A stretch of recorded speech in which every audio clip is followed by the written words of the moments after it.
Hi everyone, so the objectives for this unit is for you to become familiar with the structure of an atom and also to identify the different particles present in the atom and to be able to know how many of these particles there are in the atom. People often think of atoms as the smallest possible forms of matter, but even smaller particles make up atoms. Each atom has a dense center called a nucleus. The nucleus contains neutrons, which have a neutral electric charge, and protons, which are positively charged. The number of protons in an atom determines an element's physical properties. No two elements have the same number of protons. Revolving around the nucleus like planets around the sun are negatively charged particles called electrons. Electrons and protons attract each other, so atoms usually have equal numbers of the two particles. An atom consists of a core, and in this core you have the particles protons and neutrons, and this is the dense part of the atom, and around the atom you have the electrons that are going to orbit, and these electrons, they move around the nucleus and they move at very high speeds. So the three subatomic particles present in an atom are protons, neutrons, and electrons. The proton and the neutron, these are found in the nucleus. And the electron is found in electron shells orbiting around the nucleus. So if you're taking down notes, this would be an important part for you to take down. Now let's see the properties of each particle. The proton is given a relative mass of 1. So actually at this point, if we're considering the Bohr model, at this point in time, scientists didn't know the actual mass of the proton. So they assigned the proton a relative mass. So it was just assigned a mass of 1. It has no unit because it's not in grams or kilograms. It's just a mass assigned. And the neutron was found to have a mass which is comparable to that of the proton. So this is also 1. But the electron is around 2,000 times lighter than the proton. So it was found to have a mass around 2,000 times lighter than the mass of the proton or the neutron. You could also give your answer as 1 over 2,000. That's also fine. But this is a more accurate value. Now, the charge, so the particles can be positive or negative. So the proton is positively charged. The neutron has no charge, so it's neutral. And the electron has a negative charge. So proton, positive 1, electron, negative 1. Neutron has no charge. So position in the atom, proton and neutron, they are both found in the nucleus, while the electron, it is found in electron shells orbiting around the nucleus. Okay, so this is something that you should know: the relative mass, the charge, and the position of each subatomic particle in an atom. Now, if you have a beam of electron, let's say you have a ray consisting of only electrons, and this is passed through in between two plates. One is positive plate and one is negative plate. The electrons is going to get deflected. So electrons, because these are negatively charged, they will be attracted towards a positive charge. So they will be deflected towards the positive plate. If I have a beam of protons, the proton, because the proton is positively charged, it is going to be attracted towards the negative plate. And the neutron, because it has no charge, so because it is neutral, it is not going to get deflected by any plate, so it's going to pass out undeflected.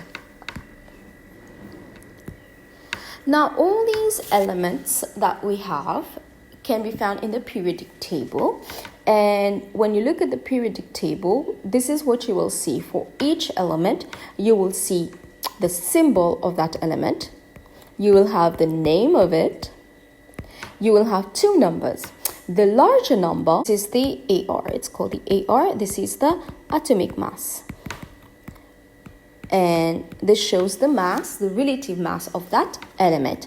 And this number here, this is the proton number. So the proton number actually tells you how many protons there are in this element. So in the nucleus, you will know that boron has 5 protons in its nucleus. Now, the atomic mass of that element is contributed by both protons and neutrons. Remember, electrons are 2,000 times lighter than protons or neutrons, which means that electrons do not contribute actually to the mass of that element. So when we see the AR, the atomic mass is determined only by the protons and the neutrons. Each proton is given a mass of 1, which means that here, so the proton number is 5, which means that we have 5 protons. In total, protons and neutrons give you a mass of 11. So how would you find the mass of the neutrons? So the mass of the neutrons here would just be the AR value subtracting the mass of the protons. So AR minus proton number is going to give you the number of neutrons that you have. Right? So in this case, for boron has 5 protons. It has a total mass of 11. So protons per neutrons is 11.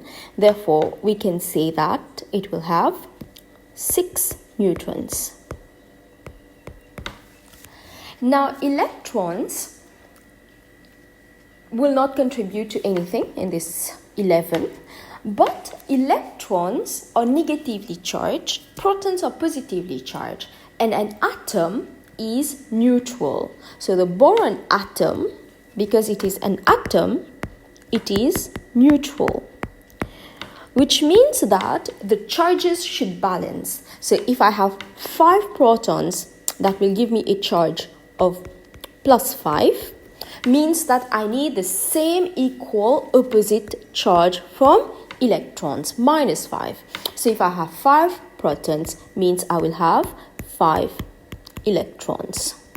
So in this way, you can find the number of protons, neutrons, and electrons. So for example, the aluminum atom. So in the periodic table, you're going to see,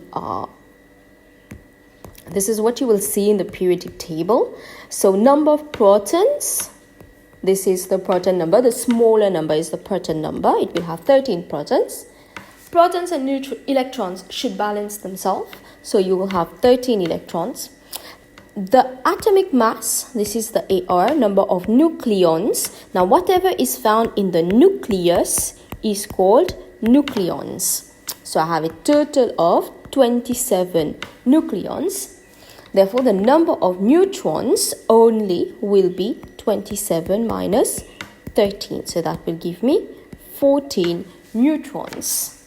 Now, even if this is what we see in the periodic table, when we represent a symbol of an element, when we write the symbol of an element, we tend to write it in this way. So we're going to have boron. We'll put the AR on top, and we'll put the proton number at the bottom. This is normally how we represent the symbol of an element, right? Where the bigger number is the atomic mass and the smaller number is the number of protons. So the proton number is also known as the atomic number. So this shows the number of protons. And it also shows the number of electrons. The nuclear number or mass number, this is the AR value. This is the mass of the nucleus. So it contains mass of protons plus neutrons.